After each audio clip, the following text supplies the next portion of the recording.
Boa tarde, estamos iniciando mais uma live do projeto Desafios da Soja. Sejam todos bem-vindos. Lembrando que você pode participar conosco através de comentários e participe. Aproveite aqui a presença do engenheiro agrônomo Diego Pires, ele que é desenvolvimento do mercado da BASF e tem uma boa experiência aí, né, Diego, para compartilhar conosco, né? Seja bem-vindo. Obrigado, Léo. Obrigado pela oportunidade, né? Eu acho que esses convites a gente sempre está aberto a atender a solicitação, a estar participando, né? Porque a experiência que a gente tem para alguém deve ser útil, né? E o conhecimento adquirido ao longo do tempo, ele nada serve se não for compartilhado. Então, acho que o conhecimento, as visões, as percepções, elas devem ser compartilhadas. E para alguém, eu tenho certeza que vai fazer fundamento, né? E vai ajudar em algum momento, né? Com certeza. Diego, primeiro eu queria que tu me falasse um pouco a tua função lá, o que tu desenvolve dentro da BASF. Perfeito. Então, para a gente se apresentar, né, eu me chamo Diego Pires, trabalho atualmente no desenvolvimento de mercado da BASF, já estou indo para os 3 anos na função, né, sou grato à companhia pela oportunidade. Anteriormente já trabalhei também em cooperativas, trabalhei 2 anos em cooperativas, 4 anos em revenda, trabalhei em consultoria também em 3 anos, né, dando consultoria diretamente ao agricultor, e isso é uma coisa que eu me orgulho muito, porque não tem nada mais gratificante que o contato com o agricultor, você sentir realmente as dores do agricultor, o que ele vivencia todos os dias, né? Então isso para nós é de grande valia e muito do conhecimento que você adquire é justamente dessa convivência, né?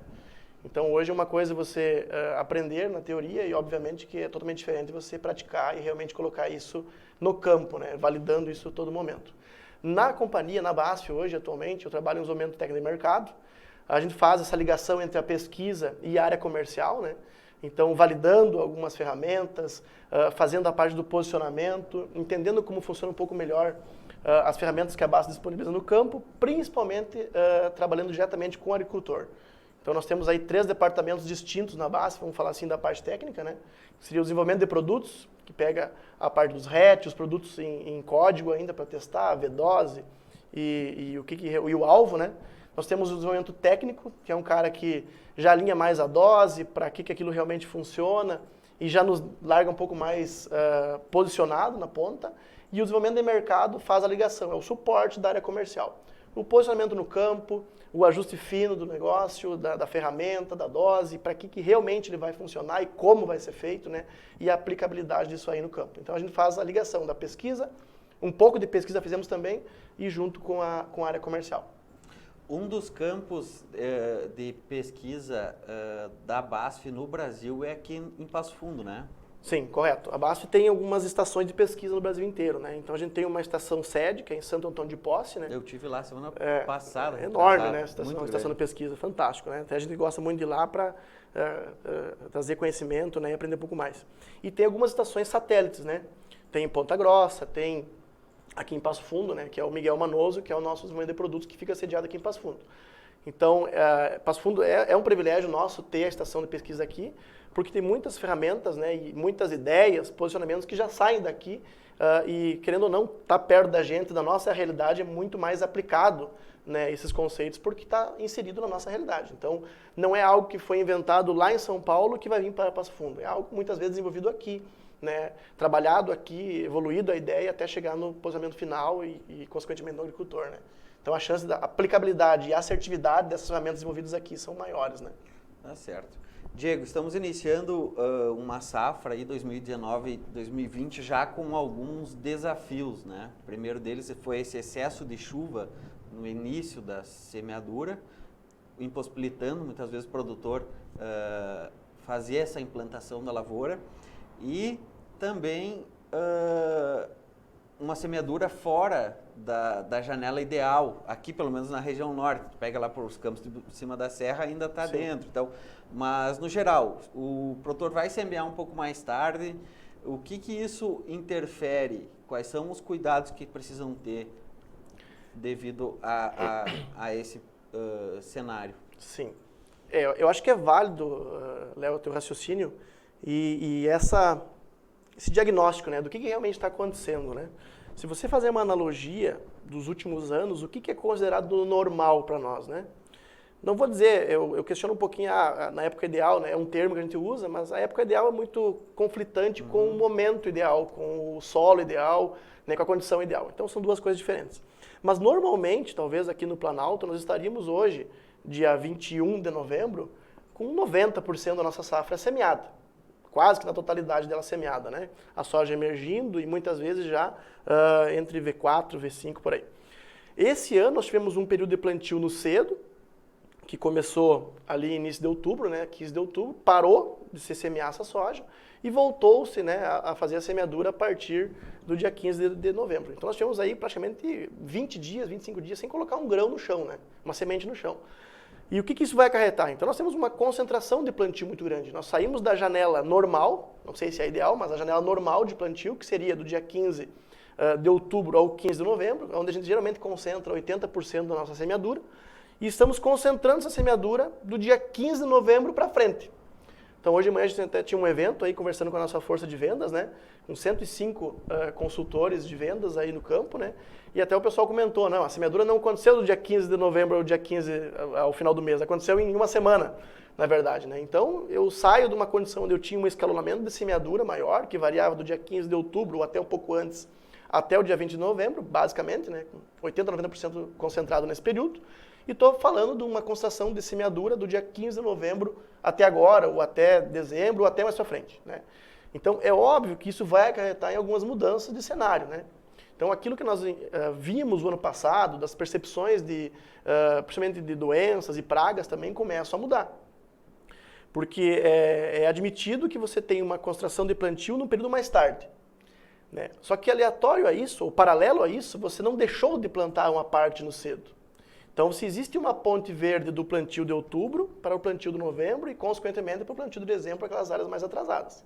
Se nós considerar a metade sul, que normalmente planta mais tarde, eles não estão com esse atraso todo, né? Existe um atraso, mas não nessa dimensão, né? Agora, nós, Planalto, a região de Missões, muito atrasado. E essa concentração de plantio dentro do mês de novembro e a partir do dia 15 de novembro é uma realidade. E isso é admitido que vai causar uma série de mudanças, não vou dizer transtornos, né? Mas de mudanças dentro do cenário, principalmente do manejo de doenças, né? Porque os prognósticos de clima associado a essa projeção de doença, eles levam a entender que eu tenho uma situação diferente do ano passado. Acho que essa é uma das premissas, né? Claro que o agricultor, ele deve, nem tudo são problemas, né? Porque a gente entende que, beleza, então eu concentrei meu plantio, atrasei, vou ter mais doença, supostamente e tal. Isso é um problema? Por um lado pode ser um problema, por outro lado eu não tinha como fazer essa antecipação ou pensar numa época ideal, né, para fugir das doenças foliares, como no caso da ferrugem, e estar submetendo a minha soja numa condição totalmente atípica de plantio. Né? Dias atrás a professora Deuner esteve com vocês aqui, né? A gente admira muito o trabalho dela, né? E o ano passado ela realmente largou uma nota técnica lá sobre esses aspectos de plantio. Da má qualidade dos plantios, da interferência dos fatores climáticos em cima da semeadura, e isso acarretando em replantios, né, em problemas de mortalidade de planta. Isso aí foi um problema de grande escala no passado, que eu acredito que esse ano pouco existiu e mais concentrado naquele agricultor que se aventurou a fazer uma semeadura, mesmo sabendo da condição climática adequada que ele ia enfrentar. Então, o atraso, ele por um lado pode ser um problema? Ele pode, porque ele vai me acarretar num cenário de doenças totalmente diferente do que eu venho ou estou acostumado a ter. Por outro lado, esse atraso também pode me acarretar numa lavoura muito mais bem estabelecida, diferente do que eu tinha no passado. Então, o ano passado, se você fazer a gente olhar um pouquinho para o retrovisor, a gente vai ver algumas lavouras muito mal estabelecidas, né? Com deficiência de plantas, né? Com um stand inadequado, com manchas na lavoura sem essas plantas, né? E a doença veio do mesmo jeito. As manchas ocorreram, o ídio, a ferrugem ocorreu e o negócio andou do mesmo jeito. Esse ano que a gente vai ter, talvez tenhamos um cenário de doença um pouco mais agravado, talvez, vamos ter que estudar um pouco mais isso aí, acho que vai conversar um pouquinho mais no decorrer da live, né? Mas, porém, eu vou ter uma lavoura, acredito que muito mais bem estabelecida em relação ao ano passado. Tá certo. Com relação, então, a doenças, já que você... quais são... qual a tendência para esse ano, levando em consideração que nós teremos chuvas, precipitações acima da média novamente, temperaturas elevadas, e essa semeadura mais tarde com essa ponte verde, levando em consideração aquela que foi semeada dentro da janela. O que isso influencia no manejo, no controle de doenças? Eu acho que isso é um ponto fundamental, né? Porque o que nós temos de prognóstico climático? Isso tem que ser levado em consideração. O produtor que planta, o sojicultor, ou o cara que planta milho, enfim, qualquer cultura, o clima deve ser levado em consideração na tomada de decisão sempre, né? Porque é disso que parte muitas decisões. Se eu pegar traçar um prognóstico climático, que a gente vem trabalhando e com algumas informações externas também, a gente entende uma alta probabilidade de um ano um pouco mais neutro, fugindo um pouco dos fatores climáticos, El Niño e Laninha. Então, um ano de neutralidade. Porém, a gente viu também que tem um prognóstico de chuvas acima da média no trimestre outubro, novembro e dezembro, né? E até mesmo janeiro ainda pode ser na normalidade ou até acima da média. Então, eu começo a associar os fatores. Eu tenho alguns critérios e vou levando em consideração e vou montando montando um quebra-cabeça. Se eu pegar uma semeadura que ocorreu no cedo, com uma pequena parte, talvez 15, 20%, né?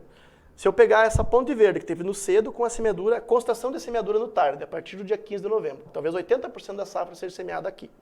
Se eu pegar o prognóstico climático de outubro, novembro, dezembro ser chuvoso, ou até acima da média. Se eu pegar fazer uma analogia com o Paraguai, que também é o nosso maior fornecedor de esporo, talvez, né, através das correntes dos ventos alícios e tal. E lá você teve uma semeadura em torno de 20, 30% na época ideal. Existe um atraso? Existe. O MT está atrasado, o Paraná atrasado também, mas no Paraná hoje tem soja em V4, V5 e soja em R5. Né? Obviamente que sofreu com a questão climática, está pequenininha e tal, mas é um fornecedor de esporo. Então eu começo a ter uma ponte verde para a questão do esporo da ferrugem, que é o motor da doença, né? Então, se eu pegar todos esses critérios, a ponte verde, a semeadura na época ideal lá no Paraguai, por mais que seja um montante pequeno em relação ao todo, né? O atraso da semeadura, a gente começa a desenhar um cenário um pouco mais crítico, ou até bem mais crítico que o ano passado. Né? A gente conversa com alguns pesquisadores também, a gente sempre tenta pegar opiniões externas também para se orientar e tentar se posicionar da maneira mais assertiva, e todo o prognóstico leva a essa ideia de que eu tenho, por tudo isso que eu falei agora, uma epidemiologia da doença um pouco mais agravada. Eu tenho uma pressão de ferrugem um pouco mais cedo, né, e um pouco mais agressiva também. E se tu parar e pensar, Léo, beleza, então eu tenho 80% do meu plantio do dia 15 de novembro para frente. Isso é uma realidade, isso é um fato. Quanto que vai começar os meus manejos foliares? Aí beleza, então vamos pensar em 45 dias. Então eu plantei dia 15, vamos supor, né? Dia 15 de novembro um mês, início de janeiro, 45 dias, né? Um pouquinho para frente.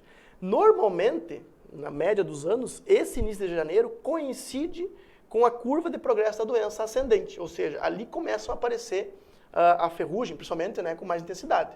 As outras doenças, né, acho que a professora Deuner comentou muito bem na live passada, né, que eu já faria um controle previamente nessa fase inicial, no vegetativo e tal, os fungos necrotróficos, né. Mas pensando em ferrugem, que é uma doença mais agressiva, nesse momento ela começa a ficar mais acentuada, a sua epidemiologia, e começa a apresentar os sintomas. E isso vai coincidir com a nossa primeira aplicação de fungicida. O cenário de ferrugem que nós tínhamos no ano passado para uma segunda aplicação, ou até mesmo terceira, vai provavelmente existir numa primeira aplicação. Então, isso é totalmente diferente do que o produtor está acostumado a fazer. E até mesmo nós, BASF, a gente vem se posicionando e buscando alternativas para esse cenário, que vem de encontro a esse cenário. Uma coisa é eu ter uma safra normal, com um plantio numa época normal, escalonada, beleza, um clima perfeito. Então, a gente consegue desenhar como vai ocorrer. Outra coisa é eu ter toda essa diversidade que eu comentei, esses critérios que levam a eu entender que eu vou ter doença, e principalmente ferrugem asiática, numa situação um pouco mais precoce. Né? Então, é óbvio que a gente não quer que o agricultor seja pego de surpresa. Que o agricultor vai ter que tomar um pouco da ciência do problema, né? E do cenário. Nem tanto do problema, né? Porque o problema quem cria somos nós, né? Mas do cenário que ele está atuando hoje, para aí sim entendendo o cenário, entendendo quando eu plantei, que situação está a minha lavoura, e aí eu trazer os manejos. E teria uma necessidade de uma antecipação dessa primeira aplicação? Então, existem várias correntes, né, de pensamento. Né? A gente entende uma parte da pesquisa que trabalha com aplicações bem precoces, né, talvez aí aos 30 dias, 25 dias. Não somos contra isso em nenhum momento. Né? Tem uma outra corrente da pesquisa que trabalha com aplicações no pré-fechamento, nos 45 dias após a emergência. Nós, BASF, trabalhamos no meio. Nós preferimos, não é nem o vegetativo do V4, V5, mas nem também o pré-fechamento do V8 e V9. Nós entendemos e temos trabalho para isso, né? mostrando que talvez 35 dias aí depois da emergência seria uma fase ideal para iniciar um trabalho, para iniciar o manejo, né? É óbvio que vai mudar muito do material que eu tenho, da época de semeadura e do produto em si que eu estou utilizando. Porque eu tenho que considerar qual é o alvo do meu controle, que material que eu tenho e a suscetibilidade desse material e, obviamente, as características intrínsecas da ferramenta que eu estou usando. Eu não posso trabalhar com um produto que tenha anseios de controle ou características de controle em cima de fungos necrotróficos quando eu tenho um biotrófico atuando, né? Então eu estou posicionando algo em cima da mancha, mas eu tenho ferrugem, ou vice-versa. Eu estou trabalhando em cima da ferrugem, mas eu tenho weed, manchas, né?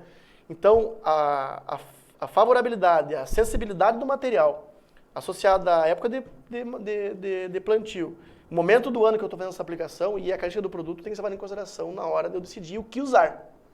Né? Mas eu acho que o ponto principal, Léo, é que o mesmo manejo do ano passado, para algumas situações, vai ter que ser ajustado.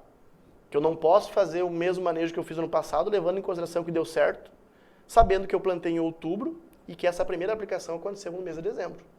Esse ano eu concentrei o plantio em novembro e a primeira aplicação de fungicida, né, meus manejos fúngicos vão acontecer em janeiro. Então o cenário é totalmente diferente. Tá. E com relação a posicionamentos de produtos, quais são as indicações, quais são os resultados que vocês têm observado? Os melhores produtos no início, já Sim. começar bem, como é que funciona essa questão? Perfeito. A gente acho que somos muito felizes hoje, né, falando um pouco da companhia, por ter hoje no portfólio aí 5 ferramentas diferentes, né. Nós temos 5 fungicidas que conseguem fazer o manejo das doenças da soja de maneira geral, né? 5 guarda-chuvas, vamos dizer assim, que eu posso atuar. Ferramentas com mais características em cima de fungos necrotróficos, ferramentas com mais características em cima de ferrugem, ferramentas com mais características em cima de mofo branco, ferramentas com mais características em cima de oídio. Então, quem tem uma caixa de ferramenta grande na mão, consegue fazer alguns ajustes, né? Se eu tenho só um cavalo de batalha, né? Eu sofro muito com as intempéries, né? E quando eu tenho mais de uma ferramenta, mais de uma bala na agulha, realmente eu consigo me adequar aos cenários que eu tenho. Então, dentro do cenário que está se desenhando, a gente tomou algumas atitudes sim, a gente vem mudando, se adequando ao novo cenário, né? Onde eu entendo que eu terei um pouco de doença instalada um pouco mais cedo, que a minha primeira aplicação fúngica ela vai dar no final do mês de dezembro ao início de janeiro. Então eu entendo que eu preciso mudar.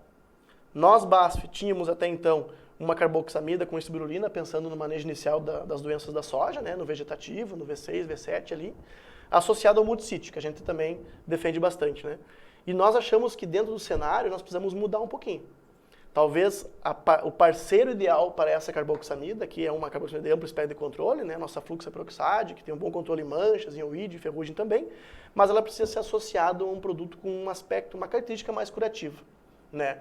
E que a gente também tem no portfólio, que é a questão da nossa morfolina, né? Que é o Versátilis, né? Então, talvez essa seja uma das grandes mudanças que a BASF vai trazer para o campo hoje, trazendo um produto que era até então posicionado no final das aplicações, com características intrínsecas de curatividade em cima de ferrugem, né?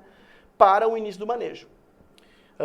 Isso tem justificativas, como eu falei, né, em cima do cenário diferente, da prospecção de doença mais cedo, de uma severidade mais alta e principalmente para impedir que essa epidemia se torne, ou que a doença se torne realmente uma epidemia, né, com dimensões maiores e que realmente possa trazer prejuízo ao agricultor.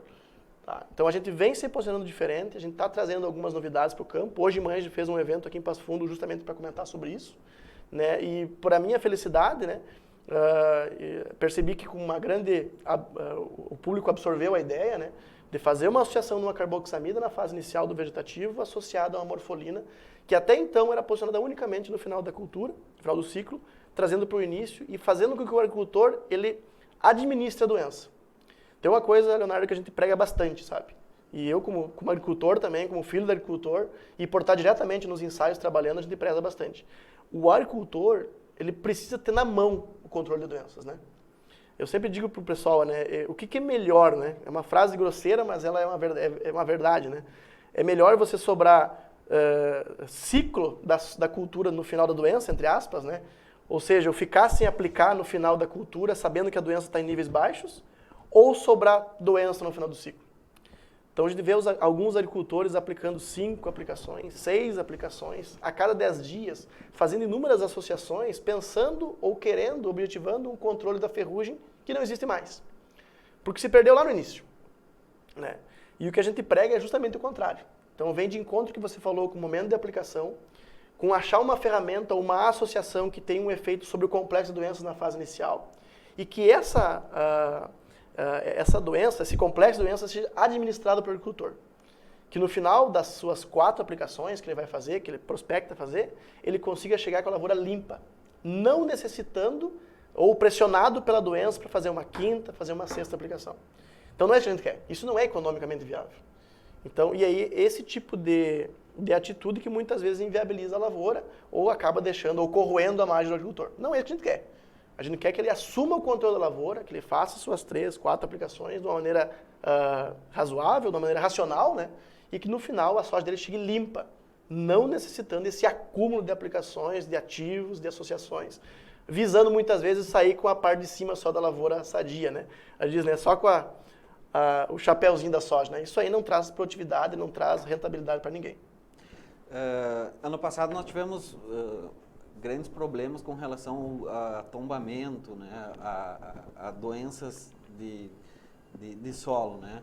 Esse ano, o que você tem visto por aí? Tem acontecido? Não tem? Quando é que o produtor precisa avaliar para fazer um replantio ou não? Sim. O ano passado foi um pouco diferente, acredito, né? Temperaturas um pouco mais baixas também, né? Claro, se você pegar o início da safra esse ano também foi um cenário um pouco mais complicado, mas aquele agricultor que ele entendeu que não existe uma época ideal, mas sim uma condição ideal de plantio, ele conseguiu sair dessa fase crítica do estabelecimento na fase inicial da época, né? Deixou de semear, ele admitiu que ia atrasar o plantio, entre aspas, né? Porque a gente não sabe qual é o ideal, né? E começou a semear numa época em que ele não tinha tantos problemas. Se você analisar o que se plantou em área do dia 13 de novembro, dessa última semana até hoje, é um absurdo. Né? A gente viu realmente que o nosso agricultor tem poder de fogo para implantar a sua lavoura em questão de semanas. Né? Agora, aquele agricultor que ele se antecipou, que ele pregou pela época e não pela condição, não que isso seja errado, isso é uma opção que a gente faz, né? Se eu quero plantar mais cedo, objetivando uma segunda safra, uma cultura de inverno, enfim, tem N motivos dentro dessa antecipação. Muitas vezes ele teve que fazer replantio sim. E também é admitido, e é óbvio, né, que em situações que você faz um plantio e chove 300 milímetros de chuva em cima, em uma semana, não existe semente de qualidade, vigor alto, tratamento de semente da China, da galáxia, que vai resolver o problema, né? Não existe mágica no negócio, né? É manejo. Nós estamos numa indústria a céu aberto, então você está jogando com as intempéries do clima, né? E obviamente que esses 300 milímetros aí realmente causaram replantios. E muito pior que isso, a gente foi espumoso ontem, tem lavouras que além do replantio, o produtor vai ter que fazer quase uma terraplanagem na lavoura, né? Porque arrancou terra, fez bossoroca, enfim, teve todo um preparo de novo para fazer esse solo, né? Mas assim, de maneira geral, eu acredito que a gente teve menos problema do ano passado em relação ao que deu o problema. Ano passado nós tivemos um estabelecimento complicadíssimo, né? Com muita doença em plântulas, né? Muita fitóftora, muito homicetos, né? Atuando. E nem tudo também era só isso, porque a gente depois fez algumas análises, viu que tinha muita risoctônia também atuando, né? Mas tudo foi pro lado da fitóftora e do pitium que levaram a culpa no final, né? Mas enfim. E esse ano a gente viu que também teve esses problemas, mas com uma dimensão um pouco menor, na verdade, né? Acredito que um pouco em função dos alertas que foram dados no passado, né? E isso a gente tem que dar o mérito também à nossa pesquisa, né? E a gente tem a nossa OPF, entre outros pesquisadores também que largaram alguns comunicados, né, alertando o produtor para isso, né? A Caroline Vesp até está nos assistindo aqui também. Ano passado soltou um comunicado referente a esse problema também, né? Eu acho que a importância das instituições de pesquisa, né? A professora Vesp, a professora Deuner, enfim, tem N, vamos citar as mulheres aqui, né? Mas tem N profissionais aí que realmente são preocupados e comprometidos com a realidade do agricultor. Porque, querendo ou não, você, eu, nós da BASF, a pesquisa, nós trabalhamos para o agricultor. É um complexo de pessoas trabalhando em pró da atividade, da sojicultura e das outras culturas também. Então, acho que a importância da instituição de pesquisa é realmente orientar, largar esses comunicados, né, de uma maneira efetiva e realmente levantar os pontos de atenção para que o agricultor não sofra como ele sofreu no passado. O que aconteceu no ano passado foi quase uma tragédia na hora do plantio, né? O pessoal fazendo replantios, triplantios, 4 vezes do plantio, né? E pessoal que abandonou a lavoura, né? A gente teve algumas lavouras aqui, quem foi de espumoso a A Nometoc viu lavouras aí que nunca existiram, na verdade, né? O pessoal fez aí 3, 4 plantios, não existiu. Então a gente acha que esse cenário, vê que esse cenário desse ano é um pouquinho diferente. Que é mais em função, existe um atraso, mas não aquela problemática do replantio contínuo que a gente tinha no passado. Né? Para nós encerrar essa questão das doenças, doenças de final de ciclo, focando um pouco mais nessa questão. Apesar dela ser de final de ciclo, precisam de um controle já no início, né? Perfeito. Quais são as peculiaridades das DFCs? Perfeito. Eu acho que isso, a gente tem que lembrar, antes de falar de DFCs ou DICs, né, como tu falou, né, doenças de início de ciclo, né, do momento do plantio. Indiferente se for em outubro ou se for em novembro, elas vão atuar. Elas vão estar presentes, afinal de contas nós fizemos monocultura, né? Assim, o exemplo do trigo, né, que faz monocultura, que você já sabe que vai ter a mancha, né? O produtor que faz monocultura de soja, ele deveria ao menos saber que está trabalhando no ambiente de fungos necotróficos, né? Ele está criando o próprio ambiente para as doenças, para os fungos de solo, para as manchas foliares, né? Então, eu vejo assim que o ambiente que ele está, a época de plantio influencia muito nisso. Por mais que o plantio de outubro, o plantio de novembro vai ter problema de manchas foliares, o plantio de outubro elas têm uma significância muito maior. Porque eu não tenho uma outra doença atuando, que é no caso a ferrugem, que acaba tomando conta do espaço. No plantio de novembro, de novembro, dezembro, é óbvio que eu tenho manchas foliares também, tenho os fungos necotróficos, DICs, né? Mas eu tenho uma ferrugem muito mais agressiva que acaba tomando aquele espaço e se tornando a doença mais agressiva e a mais importante no momento. Mas a gente fez alguns trabalhos no ano passado, principalmente entre ferramentas, né, para usar nessa fase inicial e também o momento, e é nítido e certo que o agricultor precisa ter uma atenção especial para isso. Agricultores que querem colher altas produtividades não podem pensar unicamente em ferrugem, né? Ele tem que pensar no complexo da doença, ele tem que pensar na cercóspora, ele tem que pensar na septoriose, na antracnose, né, na FOMOPS, que vem incomodando bastante, né? E também no ídio, né, que não é uma DFC, mas também está presente. Então, esse complexo da doença tem que levar em consideração. E é isso que nós pregamos quando eu te falei da associação de morfolina, né, com a nossa carboxamida, com a orquestra, né? Aqui não precisa esconder nome, né? Então é isso que a gente prega. Que quando eu inicio o meu manejo, eu tenho que ter o controle do complexo inteiro na mão. Eu não posso postergar isso para uma segunda aplicação e muitas vezes acontecendo para uma terceira ou até o final. Então tu vai ver lavouras, Léo, tu vê no campo, que o produtor postergou essa aplicação, ou ele escolheu uma ferramenta que não tinha um efeito tão intrínseco sobre aquela doença, sobre as manchas, as DICs, por exemplo, e aquele controle foi postergado para uma segunda, para uma terceira, e no final ele vai colher lá, tapado de cercóspora, com FOMOPS, com antracnose, derrubando a produtividade. Então, aquele agricultor que ele não se atenta para essas doenças da fase inicial, é óbvio que ele não vai ter bacheiro, que ele vai perder 4 a 5 ou 8 nós produtivos, que ele não vai ter, e é óbvio também que ele não vai ter alta produtividade. Então, hoje, existe um trabalho muito forte por parte das obtentoras de semente, né, dos materiais, das cultivares, sabendo que a grande concentração da produtividade, né, da quantia de grãos produzidos, ela está no terço médio inferior. Isso é um fato, não tem como nós ir contra isso. E sabendo essa informação, eu preciso ter uma atenção especial para esse bacheiro. Tu já imaginou você lutar uma guerra ou correr uma carreira admitindo que os primeiros 10 metros você perdeu? Eu vou admitir que eu estou saindo 10 metros atrasado. É a mesma coisa o agricultor que posterga o controle de manchas foliares na fase inicial. Eu estou admitindo que eu estou perdendo 5, 6, 8 nós produtivos por causa de manchas, por causa de oídio, por causa de FOMOPS, antracnose, etc.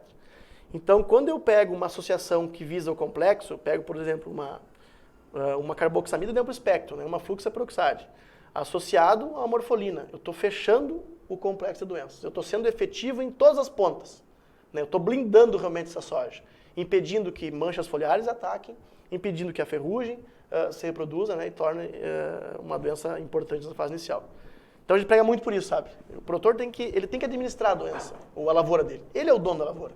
E não a doença é o dono da lavoura dele, né? Então, ele usando ferramentas de amplo espectro, associadas com boas associações, ele consegue administrar e não corrigir problema. Então isso a gente foca bastante, né? Hoje nós na base temos uma ferramenta potente em cima da ferrugem, que é a questão da morfolina, que é o versátil, ele sabe disso, o agricultor também sabe disso. Porém, a gente não gostaria que ele corrigisse os problemas somente no final. Não é esse o objetivo da ferramenta.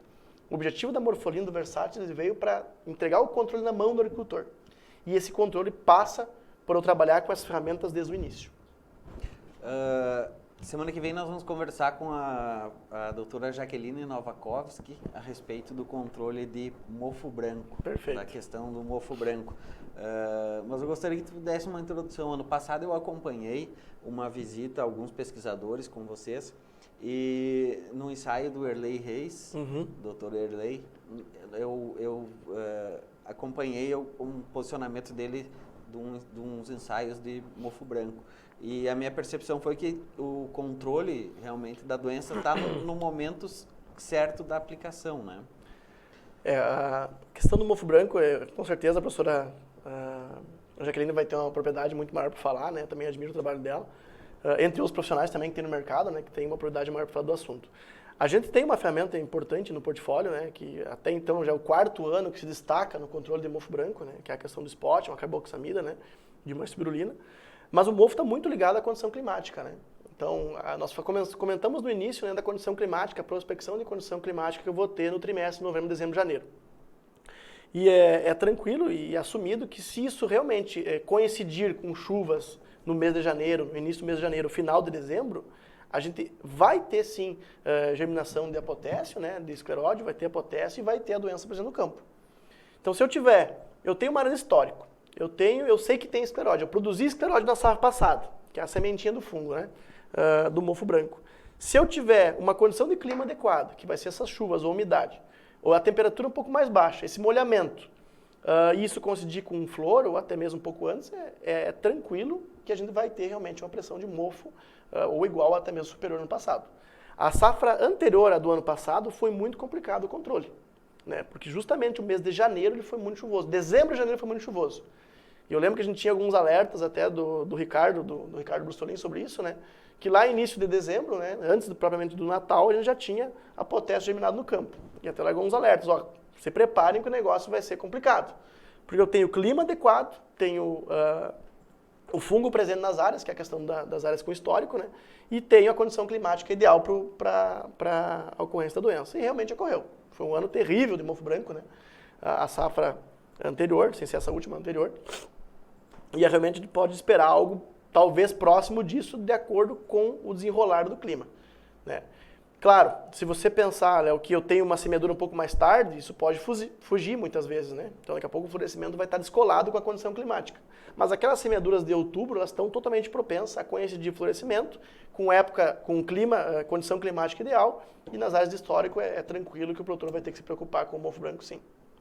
Certo, aqui nós temos várias pessoas aqui nos assistindo, o Arthur Sestari, Jackson Zul, a Joana Correia, Patrick Barcelos, Genaro Serioli, o Adilson Ludwig, teu colega lá, o Matheus Remor, a Daniela Catani, várias pessoas aqui, a Caroline Vesp também está conosco, o Luciano Pizzuti, um abraço,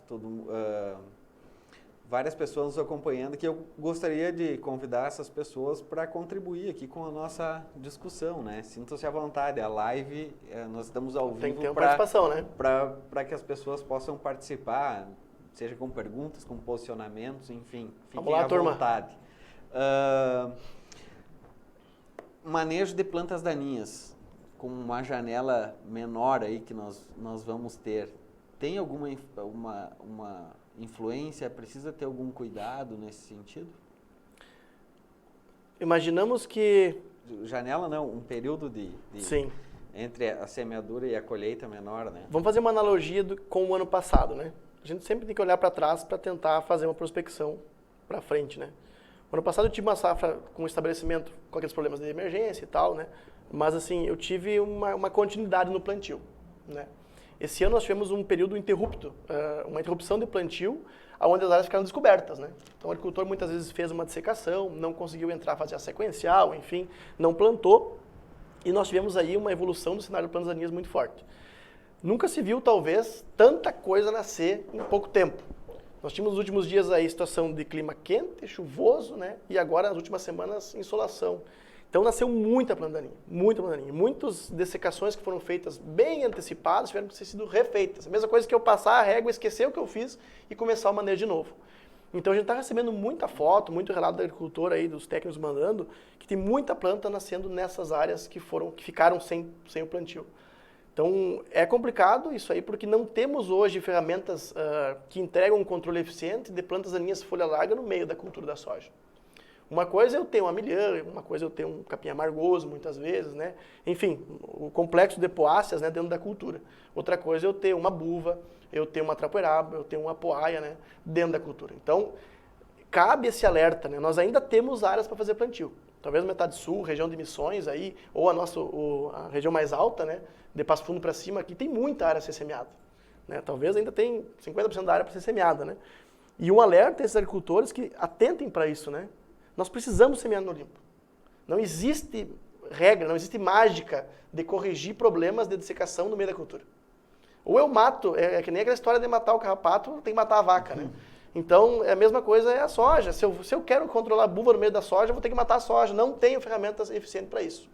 Então, a dessecação ser bem feita é a premissa básica de ter uma lavoura bem construída, né? Na época de consultoria, a gente frisava muito por isso, né? Para mim, iniciar no limpo. Realmente no limpo. E eu acho que é uma questão de eu admitir. Eu tenho que entender que eu vou iniciar com uma lavoura bem feita. Caso contrário, eu estou admitindo a perca. E eu não gosto de perder, sabe? Então, eu gosto de iniciar ganhando. E para iniciar ganhando, tem que iniciar uma lavoura no limpo. Tá? A gente vem trabalhando também, né, com algumas novas associações em cima de herbicidas, né? A base tem um portfólio enorme de herbicidas para trabalhar. E aí, a gente fez alguns trabalhos também, trabalhando hoje com... Nós tínhamos uma ferramenta muito importante no manejo, que é a questão do Safenacil, do HIT, né, que é bem difundido entre os agricultores. E agora, com o advento do Finale, né, do glufosinato de amônio no nosso portfólio, a gente está fazendo algumas associações. E para essas áreas, como tu comentaste, né, que o produtor ficou um período sem semear, que teve uma evolução do cenário de plantas daninhas, pode ser uma solução também. A associação de Safenacil com glufosinato de amônio, pensando em controle de buvas e complexo de plantas daninhas também. Mas eu acho que parte da premissa, eu preciso semear no limpo, né, e não admitindo essas plantas daninhas competir desde a fase inicial. Manejo de pragas. Nossa, é uma checklist. Hoje é o checklist da soja.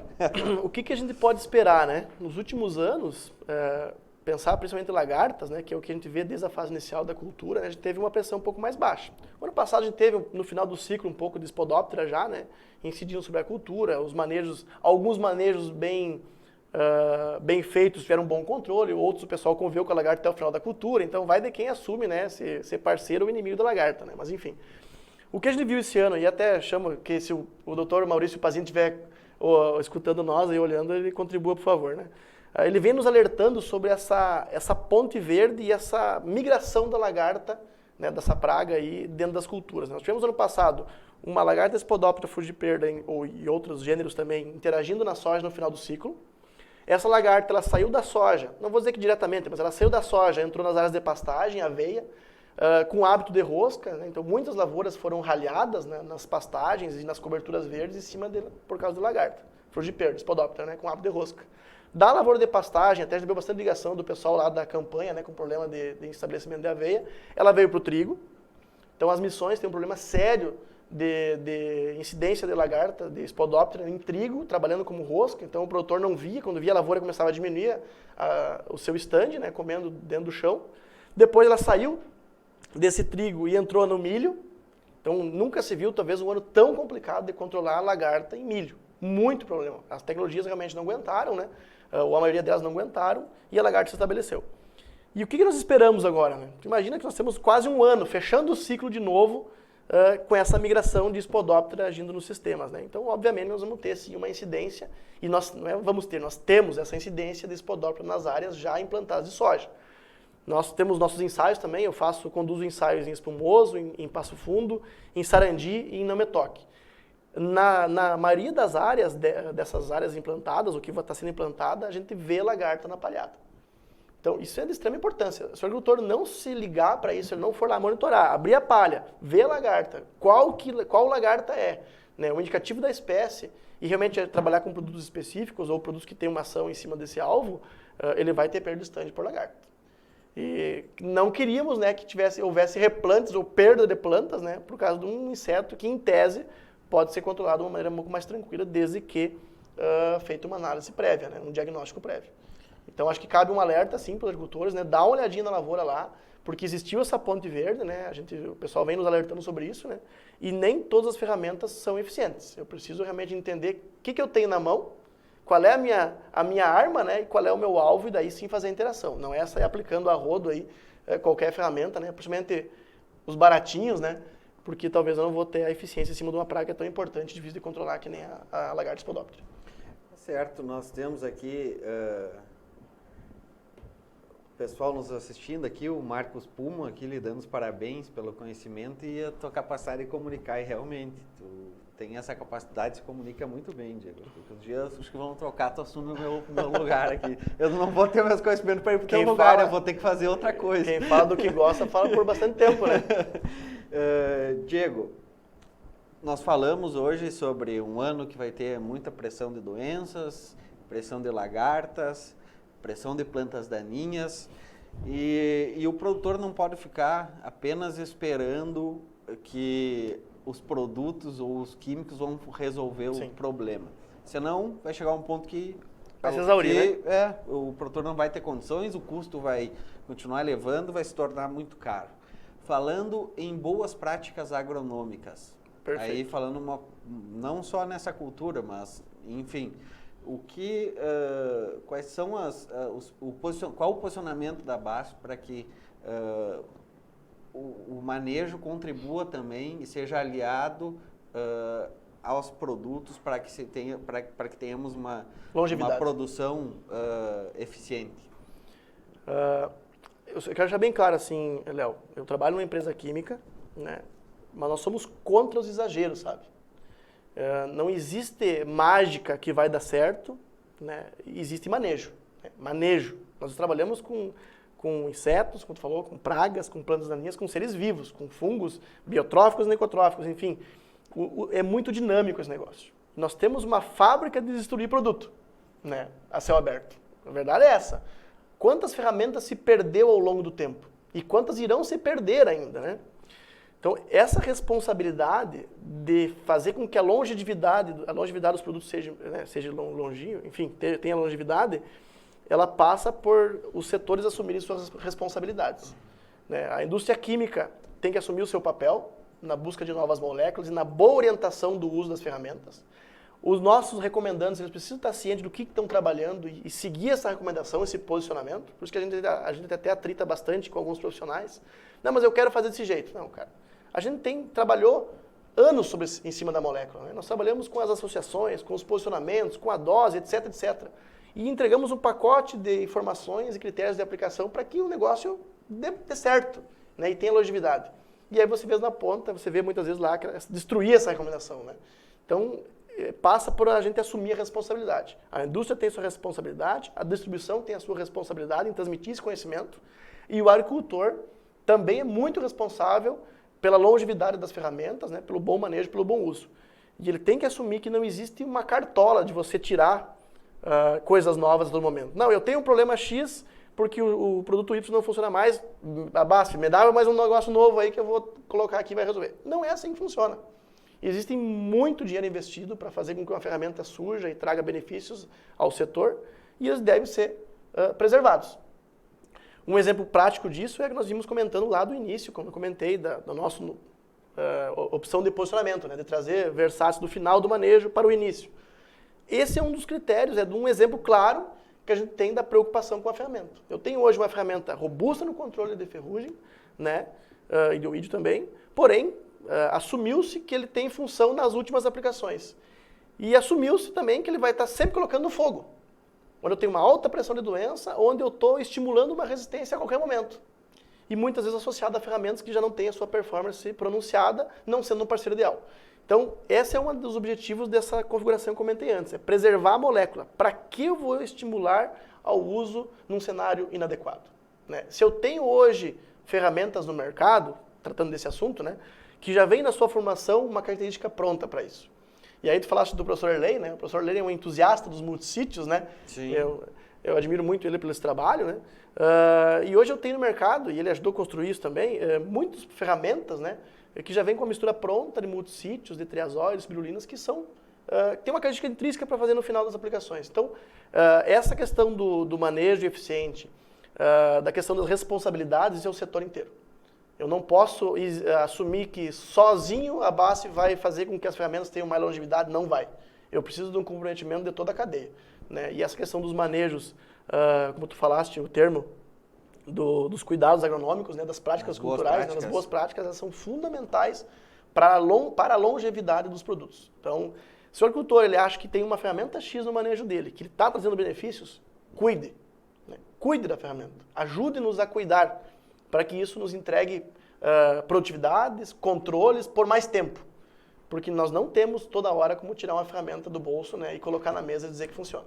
A coisa não é assim. A professora doutora Caroline Vesp comenta que realmente teremos um ano onde as aplicações de fungicida coincidirão com o período de aumento da taxa de progresso da ferrugem no campo.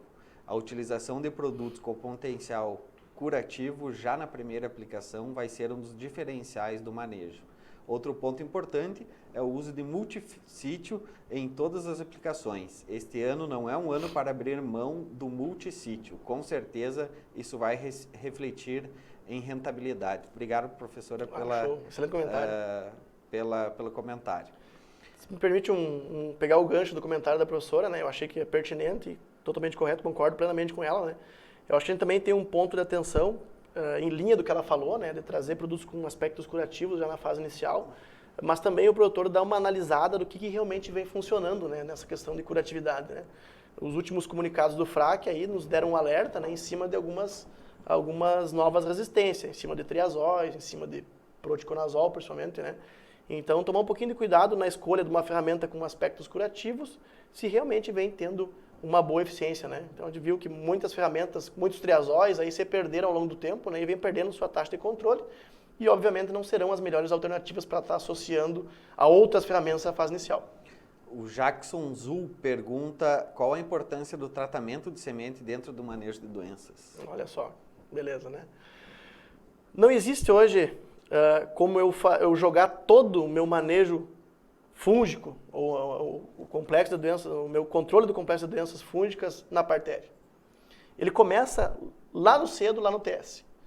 Então eu preciso entender que o meu TS tem uma grande responsabilidade de me proteger essa plântula, né, essa planta na fase inicial, talvez aos seus 25 dias, 20 dias, mas ele precisa ser efetivo nessa fase.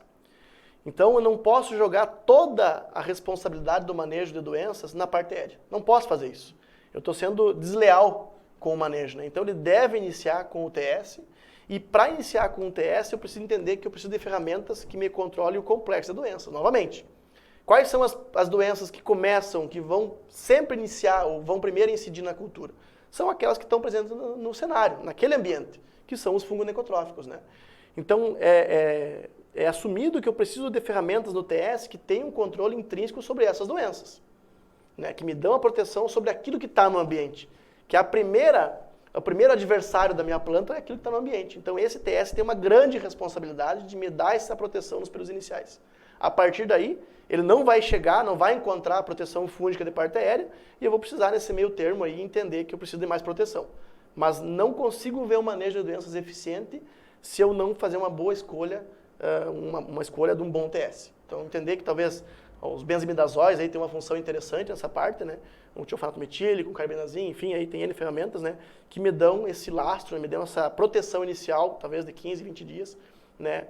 Nessa fase inicial, que é a fase mais preocupante, vamos dizer assim, né? Dessa planta, né? Desse bebê aí que está se criando, né? Na cultura. Diego, muito obrigado pela tua participação aí, já estamos quase 1 hora de live. Nossa, verdade. Agradeço muito pela tua presença, acho que foi muito esclarecedor aí, a nossa audiência tá muito boa. Obrigado e estamos sempre à disposição e com certeza vamos produzir muito conteúdo durante essa safra aí, sempre com o objetivo de levar conhecimento para o produtor, ferramentas para que ele possa produzir cada vez mais e com um custo que seja razoável, que ele possa fazer sobrar dinheiro no bolso, que é o mais importante, né? Exatamente. Eu acho que eu agradeço o convite, Léo, agradeço mesmo o convite. Para mim é gratificante estar aqui, falar um pouquinho do que a gente sabe, do que a gente vem aprendendo, né? Do que a gente vem fazendo, né? Eu sempre digo nos eventos que a gente está aqui para prestar conta, sempre, né? Porque não adianta nada você trabalhar um ano inteiro se não tiver como expor isso aí, né? Então a gente está aqui para prestar contas ao nosso agricultor, à nossa distribuição, aos nossos RTVs, do que realmente vem fazendo e do que aquilo que a gente acredita que realmente vai dar certo. Eu sou um defensor do manejo racional da lavoura, né? Eu acho que os exageros não precisavam entrar na cultura da soja. E o agricultor precisa entender isso. Ele precisa ter lucratividade, rentabilidade, né? Produtividade, obviamente, mas rentabilidade na cultura. E rentabilidade não se consegue com exageros, com aplicações desordenadas, né? Eu preciso do manejo racional.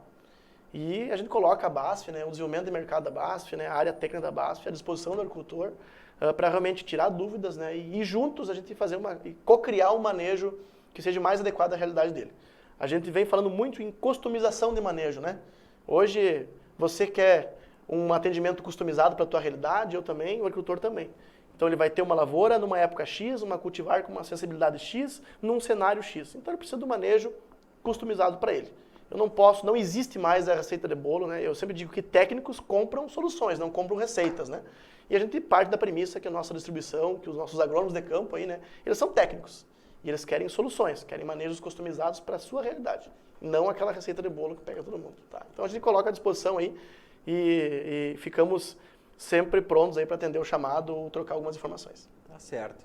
E a você que está nos acompanhando, uma boa noite. Lembrando que na próxima sexta-feira nós teremos a presença da doutora Jaqueline Novakovski para falar sobre manejo de mofo branco. Uma boa noite a todos, obrigado pela audiência e até a próxima.